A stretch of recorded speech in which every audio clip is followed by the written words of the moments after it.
اس کو کنٹرول کرو, اس کو غلام بناؤ. الیکشن کمیشن ایک طریقہ ہے. الیکشن کمیشن کیا طریقہ ہے؟ اس سے کیسے قوم غلام بنتی ہے؟ کیونکہ یہ لوگ ووٹ کسی کو ڈالتے ہیں, الیکٹ کسی کو کر دیتے ہیں. الیکشن کمیشن کو انہوں نے اس طرح کا بنا دیا ہے کہ اس کے ذریعے آرام سے کنٹرول ہو سکتی ہیں حکومتیں, کتنی سیٹیں کس کو دینی ہیں, کس کو کیا دینی ہے. اس لیے میں نے پوری کوشش کی, 2.5 سال کوشش کرتا رہا کہ الیکٹرانک ووٹنگ مشینز آئیں. میں پھر سے اپنی ساری قوم کو بتانا چاہتا ہوں مجھے اس سے کیا فائدہ تھا.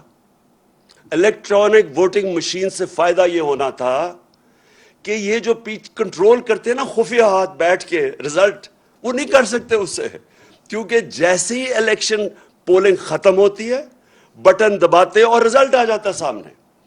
وہ جو گیم چلتی ہے, جیسے ہی پولنگ ختم ہوتی ہے اور رزلٹ اناؤنس ہوتا ہے, اس کے بیچ میں جو چکر چلتے ہیں, جو ہر قسم کے حربے استعمال کیے جاتے ہیں.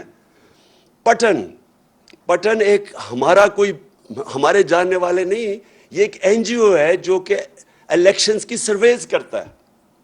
اب پٹن کے مطابق اس این جی او جو الیکشنز کے تجزیہ کرتا ہے, جو ان کے اوپر سرویز کرتا ہے, اس کے مطابق میں یہ پہلے بھی کہہ بیٹھا ہوں, میں اپنی ساری قوم کو آ کے سمجھیں کہ میں کیوں کوشش کر رہا تھا کہ ای وی ایم آئیں, الیکٹرانک ووٹنگ مشینز آئیں. کیونکہ اس پٹن کے مطابق 163 طریقے ہیں الیکشن میں پاکستان میں دھاندلی کرنے کے, اور 163 میں سے 130 طریقے ختم ہو جاتے ہیں الیکٹرانک ووٹنگ مشین سے. اس لیے ہم کوشش کر رہے تھے. دوسری ٹیکنالوجی کا جو استعمال تھا, یہ اس سے ساری دنیا, ہندوستان بھی اس ای وی ایم کی ٹیکنالوجی, ایران بھی یہ استعمال کر رہا ہے. میرے پاکستانیوں, جب میں کرکٹ کھیلتا تھا تو جب میرے کرکٹ شروع کی میں نے, تو اپنے امپائر کھڑا کرتے تھے. جس ملک میں جائے اس کے اپنے امپائر ہوتے تھے. اس کا نتیجہ کیا ہوتا تھا کہ جب بھی کوئی ٹیم باہر ہارتی تھی, وہ یہ نہیں کہتی تھی کہ ہمیں اگلی ٹیم نے اچھی گیم کھیل کے ہرایا ہے, وہ یہ کہتے تھے کہ امپائروں نے ہمیں ہرا دیا ہے. پاکستان اور انڈیا کے میچ میں خاص طور پہ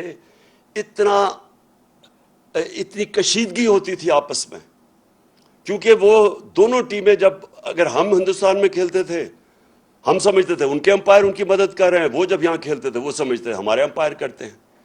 تو میں وہ کیپٹن تھا اور ہماری وہ پاکستان ٹیم تھی, دنیا کی تاریخ میں پہلی دفعہ ہم نیوٹرل امپائر لے کے آئے, اور اس کے ساتھ ساتھ ٹیکنالوجی آئی. آج کرکٹ کے میچ میں جو آپ کرکٹ دیکھتے ہیں, ٹیکنالوجی اور نیوٹرل امپائرز کی وجہ سے جو جیتتا ہے اور جو ہارتا ہے سب تسلیم کر لیتے ہیں. یہی میری کوشش تھی اس کی الیکٹرانک ووٹنگ مشینز پہ. لیکن کس نے اس کو روکا؟ یہ دو جماعتوں نے روکا. ان دونوں نے پورا زور لگایا تاکہ یہ نہ آئے مشینز. اور ان کے ساتھ کون ملا ہوا تھا؟ جس نے اب ان کے ساتھ مل کے یہ فیصلہ کیا ہے, الیکشن کمیشن آف پاکستان. انہوں نے ان کے ساتھ مل کے پوری طرح سیبوٹاج کیا کہ ہم کسی طرح الیکٹرانک ووٹنگ مشین نہ لائیں. اس سے اب صرف یہ سوچیں کہ اس کو مجھے کیا فائدہ تھا, اس کا مجھے نیوٹرل امپائرز کا کیا فائدہ تھا.